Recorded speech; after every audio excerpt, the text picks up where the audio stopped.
Bagaimana jika seorang profesional muda meluangkan waktunya untuk bercerita soal passion di balik kesuksesannya? Di tengah kesibukan produktivitas hariannya, Tommy Cokro akan berbincang dengan para profesional muda ini di sela perjalanan menuju aktivitas mereka dalam At The Wheel.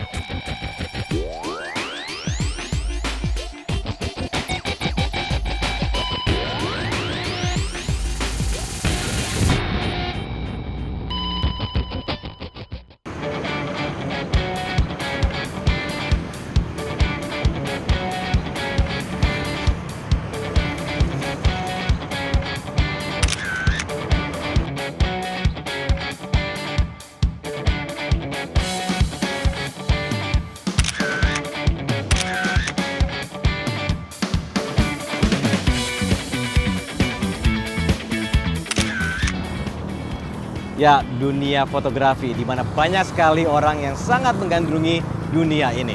Dan tidak sedikit pula orang Indonesia yang telah mengharumkan nama bangsa di dunia fotografi. Nah, siapa tamu saya kali ini? Dia adalah seorang yang telah mengharumkan nama bangsa dan juga telah go internasional. Nah, siapa dia? Jerry Aurum.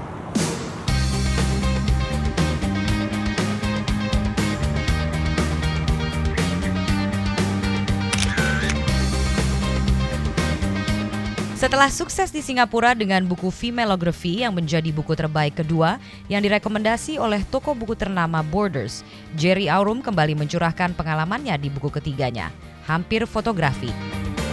Dengan buku Femalography, Jerry Aurum menjadi fotografer asal Asia pertama yang mendapat penghargaan platinum dan emas sebagai 100 fotografi terbaik 2012 dari Jurnal Komunikasi Visual Internasional Graphics New York.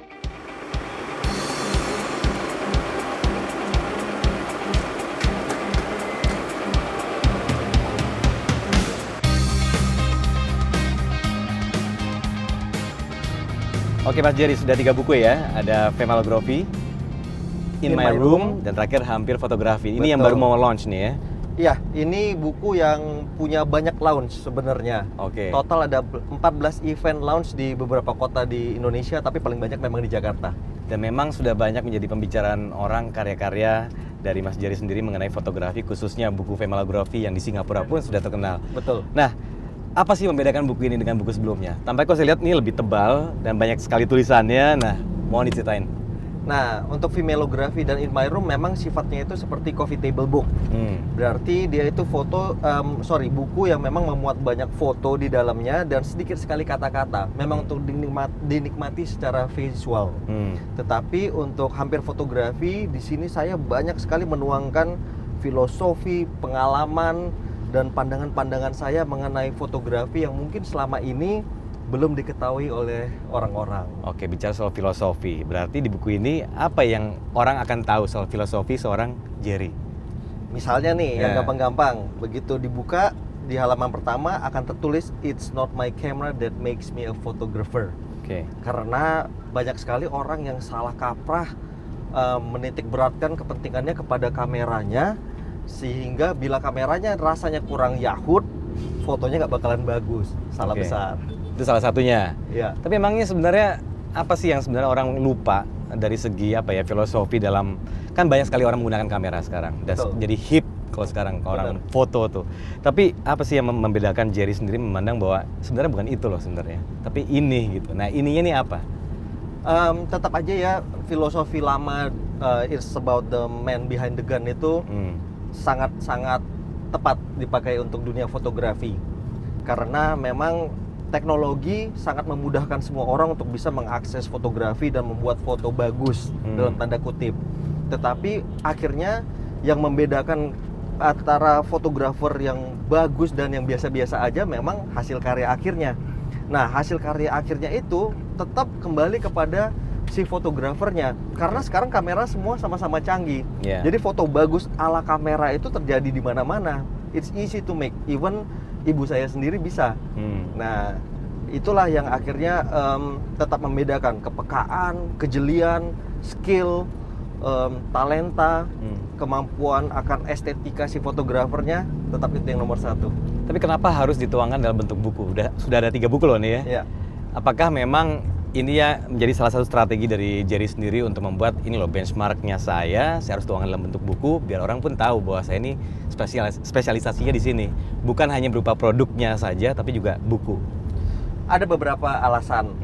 Pertama, misalnya untuk vimelografi saya mempunyai satu idealisme pada saat itu untuk menuangkan cara memotret perempuan di Indonesia dengan cara yang sangat internasional tapi edgy banget ya dan konseptual, tidak seperti foto-foto perempuan di Indonesia yang selama ini tipikal selalu ada. Dan itu menurut saya sangat membosankan. Jadi saya kepengen untuk membuat sebuah terobosan yang akan menjadi jejak emas dalam dunia fotografi khususnya di Indonesia. Makanya saya bikin vimelografi yang ternyata akhirnya kemudian menjadi buku yang diedarkan di seluruh dunia. Nah, kalau In My Room itu adalah dari gatel-gatelnya saya aja. Saya pengen memasuki 100 kamar tidur tokoh di Indonesia dan menyelami kehidupan mereka di sana. Nah, untuk bisa masuk ke kamar-kamar tidur itu, memotret orang-orang itu di sana, saya butuh alasan. Kalau alasannya cuma sekedar pengen motret doang, kayaknya nggak bakalan banyak yang mau. Tapi kalau saya bilang saya mau bikin pameran dan buku dari eksplorasi ini, jadi pada mau.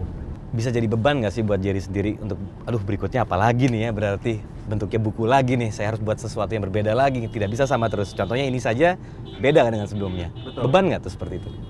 Beban Tom.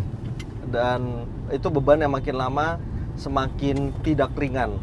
Contohnya, vimelografi itu sudah saya buat sebenarnya kelanjutannya, vimelografi part 2 yang sekarang sudah berjalan selama 6 tahun dan nggak kelar-kelar karena saya harus melampaui kualitas dari buku yang pertama dan itu semakin lama semakin tidak gampang sehingga akhirnya malah kepotong hampir fotografi duluan yang akhirnya dipublish. Oke, dan selain buku, workshop juga sering dilakukan oleh Jerry. Kenapa sih? Pertama, iseng. Karena ada permintaan dari universitas-universitas untuk berbagi pengalaman-pengalaman dalam bidang fotografi dan sebagainya. Saya jabanin karena kebetulan saya memang cerewet banget dan hobi untuk berceloteh gitu ya, baik di dunia nyata maupun di dunia maya. Dan akhirnya pelan-pelan dari situ ada panggilan-panggilan workshop yang lebih serius dari perusahaan-perusahaan. Sampai akhirnya misalnya salah satu bank terkemuka di Indonesia meminta saya menjadi brand ambassador-nya untuk membawakan seminar-seminar entrepreneurship di seluruh Indonesia. Dan yang lebih menyeramkan lagi, yang diundang untuk mendengarkan adalah rektor-rektor, CEO, dosen-dosen dari perusahaan-perusahaan besar dan universitas terkemuka di kawasan tersebut. Apa sih yang mereka cari sebenarnya? Mungkin nih, kalau mungkin ya, tapi Indonesia itu sedikit kekurangan figur akan pelaku-pelaku dunia industri kreatif yang mulai dengan modal dengkul. Dimana nggak ada modal dari bapaknya, mulainya hanya dari isi otak dan kesempatan yang dia punya, dan akhirnya bisa dikatakan berhasil dalam bidangnya. Foto perempuan yang tidak mengenakan busana. Sehingga saya pikir ini saya udah kerjakan selama 5 tahun dengan sangat serius. Dan kalau harus jadi berantakan hanya karena isu-isu seperti itu, saya nggak rela.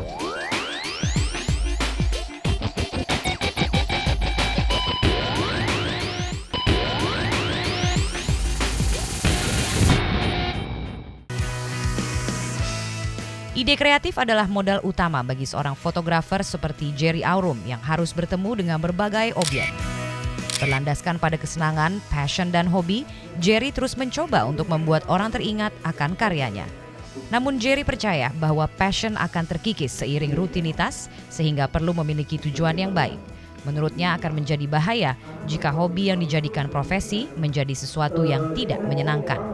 Oke Jerry, yang menggelitik saya adalah yang pertama, kenapa dimulai dari Singapura untuk buku vimelografi? Pertama kali memang rencananya buku itu terbitnya di Indonesia. Tetapi pada saat itu mulai rame-ramenya diperdebatkan soal ketelanjangan. Sedangkan di buku itu memang banyak foto perempuan yang tidak mengenakan busana. Sehingga saya pikir ini saya udah kerjakan selama 5 tahun dengan sangat serius. Dan kalau harus jadi berantakan hanya karena isu-isu seperti itu, saya nggak rela. Jadi saya pikir mungkin sebaiknya pelataran bermain saya itu bukan di Indonesia aja, tetapi tingkat dunia. Itulah yang membawa saya memutuskan untuk membawa buku ini ke Singapura, dan akhirnya peluncuran dan pamerannya malah di gedung Kementerian Komunikasi dan Kultural Singapura yang didukung langsung oleh kementeriannya. Dan itu prosesnya tidak sulit atau bagaimana gitu?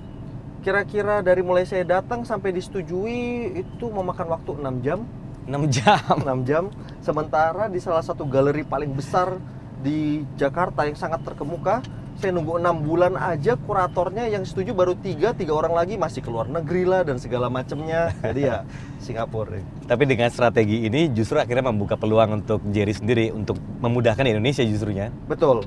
Akhirnya malah kemudian dari Singapura, karena itu hub internasional, buku ini jadi tersebar ke seluruh dunia. Akhirnya termasuk kembali ke Indonesia karena salah satu toko buku besar di sini meminta supaya buku ini dimasukkan ke sini. Oke. Jadinya lucu, malah jadinya ceritanya Vimelografi itu muncul dari luar negeri masuk ke Indonesia. Oke. Nah sekarang kembali tadi dari jawabannya Jerry soal banyak sekali orang yang hobi menggunakan kamera canggih-canggih semua. Tapi sebenarnya ada satu yang membedakan adalah orang yang membawa kamera ini sendiri. Nah sebenarnya dari apa yang Jerry lihat selama ini, banyak nggak sih yang melupakan esensi atau estetika yang sesungguhnya dari fotografi? Sebenarnya baik di dunia profesional ataupun amatir, kecenderungannya sama. Kita itu menjadi generasi instan. Oke. Karena dunia digital itu memang sangat memudahkan kita untuk membuat karya-karya dengan cepat tanpa melalui proses-proses yang dulu harus dipelajari. Nah, jadinya generasi instan ini banyak melupakan hal-hal penting yang esensial dalam membuat sebuah karya foto misalnya. Apakah itu misalnya ketepatan mengukur cahaya dan sebagainya. Karena semuanya bisa, nanti di komputer masih bisa diberesin gitu. Oke, memang itu membantu, tetapi akhirnya kepekaannya kan jadi nggak terlatih. Oke, nah sekarang saya mau tanya soal objek. Kalau saya lihat dari foto-fotonya Jerry, ya selain wanita, pemandangan pun juga iya, dan juga saya sempat baca untuk komersial juga iya. Tapi sebenarnya apa sih yang menjadi passion Jerry sendiri untuk memfoto? Objek apa yang paling disukai? Pertanyaan susah, Tom. Itu pertanyaan yang sama yang sudah saya tanyakan dari lebih 20 tahun saya memotret. Nggak ada. Nggak ada spesialisasi. Karena pada dasarnya saya sendiri memang tidak percaya kepada pengkotak-kotakan, terutama dalam dunia kreatif. Jadi saya itu memang selalu tergelitik untuk mengeksplor sesuatu yang baru, sehingga pendirian saya sendiri akan apa yang saya suka berubah mungkin setiap harinya. Sehingga akhirnya kalau ditanya lama-lama saya bingung, semua saya suka. Oke, pernah saya baca nih Jer, kalau paling kurang suka dengan foto pre-wed, betul ya? Ya betul. Kenapa tuh? Karena pre-wed di Indonesia itu kecenderungannya makin lama itu makin berusaha unik. Ya. Akhirnya lama-lama jadi aneh. Setiap orang berusaha untuk membuat versinya sendiri. Sedangkan saya pikir mimpi yang paling buruk dari seorang fotografer perkawinan adalah bila yang difoto ini kelak sudah berketurunan dan udah punya anak, punya cucu, saat mereka melihat foto-foto ayah ibunya 20 tahun yang lalu itu semua bakalan tertawa terpingkal-pingkal. Lihat ini, bapak saya jadi kumbang, ibu saya jadi bunganya gitu, dengan wardrobe yang aneh-aneh sesuai dengan konsep-konsep pre-wed yang waktu itu lagi trendy gitu. Nah, itu yang banyak terjadi. Menurut saya foto pre-wed itu harus everlasting, harus timeless, sampai kapanpun dilihat nggak pernah usang dan akan selalu keren. Oke, sebutkan satu contoh. Bagaimana sih misalnya ada satu project pre-wed yang diterima oleh Jerry. Bentuknya seperti apa kira-kira? Misalnya nih, salah satu foto pre-wed yang sangat saya senang pada saat saya memotret satu couple di San Francisco. Istrinya orang Indonesia, suaminya orang Meksiko. Dan mereka ingin membuat foto pre-wed. Saya bilang, bagaimana kalau kita memotret di tempat di mana memang kalian pertama kali mulai jatuh cinta? Which is itu ternyata di daerah dekat di daerah rumah cowoknya. Yang mana pada saat saya ke sana ternyata itu daerahnya cukup menyeramkan. Yang penuh dengan orang-orang Meksiko yang pakai baju kotak-kotak di kancing paling atas, di bawahnya ada pistol dan segala macam. Tapi di tengah-tengah situ ternyata setelah kita muter-muter, saya melihat satu graffiti yang menampilkan lukisan dinding yang sangat indah, anak kecil bermain sepatu roda dengan perumahan dan segala macam yang sangat bagus lukisannya di tengah-tengah lokasi seperti itu.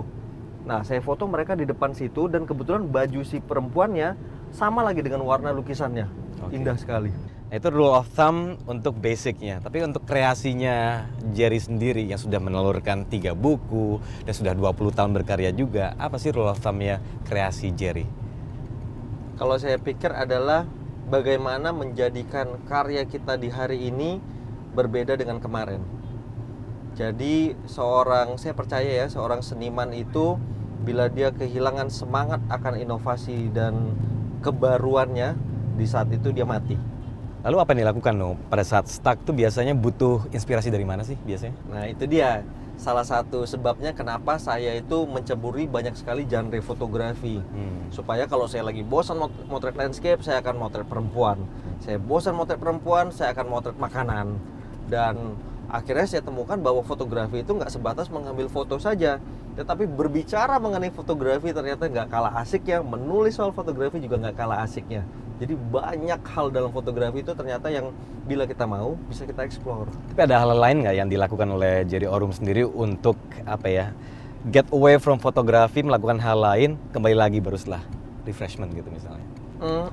Ada Tom. Ada beberapa trip misalnya yang saya lakukan di mana saya sama sekali nggak membawa kamera apapun, karena memang saya nggak berniat untuk memotret. Ya misalnya nih, contohnya pada saat saya menonton sebuah opera, kalau saya memotret itu pasti saya nggak akan menikmati operanya. Jadi saya pilih mana yang lebih penting, operanya. Ya udah saya nggak motret. Atau misal touring gitu ya? Atau misalnya touring. Ya, kalau saya sibuk motret-motret, saya nggak menikmati touringnya. Jadi saya mending touring. Iya betul tuh, tidak pernah bawa kamera tuh kalau touring? Nggak pernah. Nggak pernah. Terlalu ribet. Jadi saya bawa handphone saya aja udah cukup deh, dari situ saya foto-foto. Diving pun sama ya? Nah nggak, kalau diving tiada diving tanpa kamera. Saya itu memang dari dulu itu seneng baca referensi. Karena tanpa referensi rasanya berbahaya sekali. Kita tuh gampang banget merasa kita tuh udah jago, udah asik, udah keren.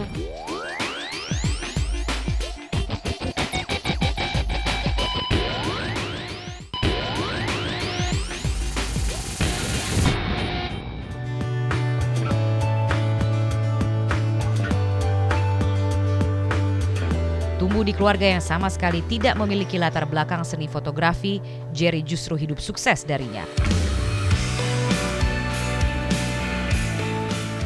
Lulus dengan summa cum laude, jurusan Desain Komunikasi Institut Teknologi Bandung, Jerry dapat menjadi fotografer dan kreatif direktur ternama justru karena keahlian dalam memegang kamera sejak SD. Kamera besar yang dimiliki ketika SMA adalah awal dari semuanya. Oke, tadi bicara banyak soal idealisme Jerry Orum. Nah, sekarang bicara soal bisnis nih. Banyak orang yang punya hobi yang sama, tapi mungkin tidak punya bayangan nih bagaimana untuk mengembangkan bisnis di dunia fotografi. Oke, dari input dari Jerry sendiri gimana? Oke, yang pasti sebenarnya di Indonesia sendiri prospeknya itu besar sekali. Karena yang butuh foto di Indonesia itu, lihat aja dari jumlah penduduknya, besar sekali. Dan jumlah fotografernya itu, atau baik yang jadi-jadian ataupun yang profesional, masih sedikit banget. Jadi peluangnya besar, cuma mungkin yang menjadi kendala itu banyak orang yang mau masuk itu ragu-ragu. Terutama orang-orang tuanya pasti bilang, mau makan apa jadi fotografer gitu. Nah, sebenarnya itu kurang benar. Karena kan dunia industri kreatif kan sekarang akan jadi primadona nih di Indonesia. Karena sifatnya yang bisa jadi UKM, udah gitu lihat, bisa ada di mana-mana, bisa gampang tumbuhnya. Nah, yang penting kalau menurut saya mulai itu start small aja, nggak usah pusing mulainya. Karena kan ini sektor jasa. Kan banyak yang bilang tapi modalnya besar kalau fotografi itu, alat-alatnya mahal. Betul. Kalau itu dikatakan 15 tahun yang lalu benar. Untuk memakai sebuah kamera yang memang menjadi standar industri pada saat itu harganya ratusan juta. Tetapi sekarang dengan kamera hanya dengan berapa juta doang, sebenarnya kita udah mampu membuat foto-foto yang dengan kualitas tinggi yang bisa dipasang jadi billboard di jalanan. Jadi sebenarnya investasinya udah nggak sebesar itu lagi. Tinggal bagaimana kita memahami bisnisnya dan mampu berlaga sebagaimana bisnis lainnya juga.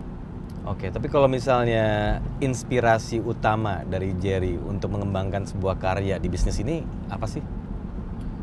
Inspirasi utamanya mungkin begini, saya itu senang sekali untuk berevolusi.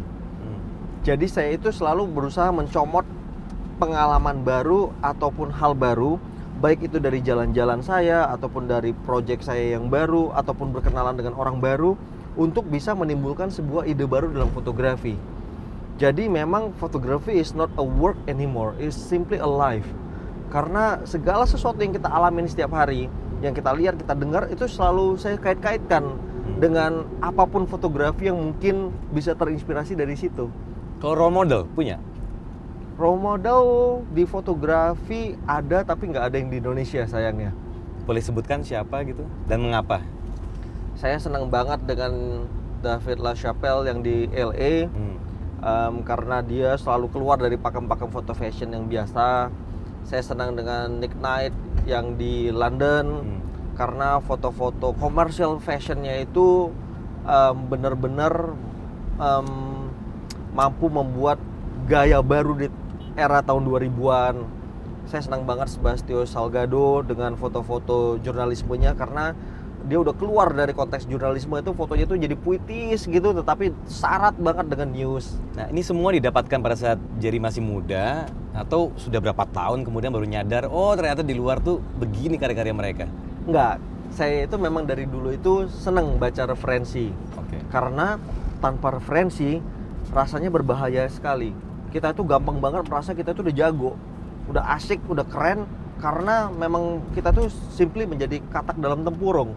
Begitu dibuka sedikit, gelagapan, dan gampang menjadi rendah diri, karena ternyata di luar sana karya-karya orang jauh-jauh lebih keren. Karena itu saya nggak mau terjebak di situ. Setiap hari saya baca referensi. Nah, tapi kalau sekarang di luar semua idealisme atau karya pribadi Jerry, tentu Jerry juga mengerjakan proyek-proyek orang lain tentunya. Tentu saja. Nah, apa sih yang paling gemar diterima proyeknya oleh Jerry? Apakah bentuknya komersial kah atau apakah itu? Memang untuk menyambung hidup saya itu paling banyak dari foto komersial. Dan foto komersial itu luas sekali. Apakah dia untuk iklan, apakah misalnya foto kampanye seseorang yang mau jadi presiden gitu kan, ataupun hanya simply seseorang yang memang ingin membuat sebuah portfolio personal gitu, macam-macam banget. Tapi itu mereka mengikuti gayanya Jerry atau Jerry harus mengakomodir nih, apalagi terutama orang-orang yang mencalonkan diri sebagai caleg kah atau presiden kah? Saya sendiri berusaha untuk berkolaborasi dengan orang-orang tersebut, karena menurut saya fotografer itu banyak yang kecampur antara yang namanya idealisme dengan egoisme. Nah, jadi maunya gue atau apa yang sebenarnya memang ideal untuk si foto ini. Nah, bila kita bersedia membuka telinga, bersedia untuk mendengarkan lebih banyak, seringkali orang-orang ini justru punya sesuatu yang sangat penting untuk dimasukkan ke dalam foto tersebut yang berada di luar pengetahuannya kita. Karena itu egoisme kalau buat saya sih it's a big no-no. Oke, tadi udah bicara banyak soal idealisme, pesan-pesan, namun saya pengen tahu apa sih sebenarnya yang harus didengarkan sekarang untuk anak-anak muda yang kemana-mana sudah bawa kamera-kamera canggih. Apa sih pesan dari Jerry Orum untuk mereka? Ya, untuk yang muda-muda, bila memang ingin serius dan berkarya di dalam dunia fotografi, jangan ragu-ragu.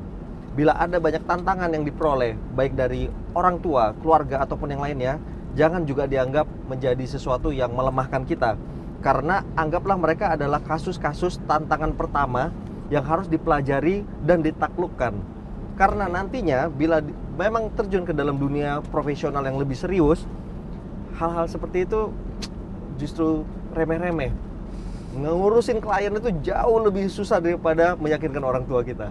Gitu ya? Begitu. Oke, terima kasih Jerry Orum. Terima kasih waktunya, banyak, Tom. terima kasih. Semoga menginspirasi fotografer-fotografer muda di Indonesia. Iya, Thank you. terima kasih. Thank you.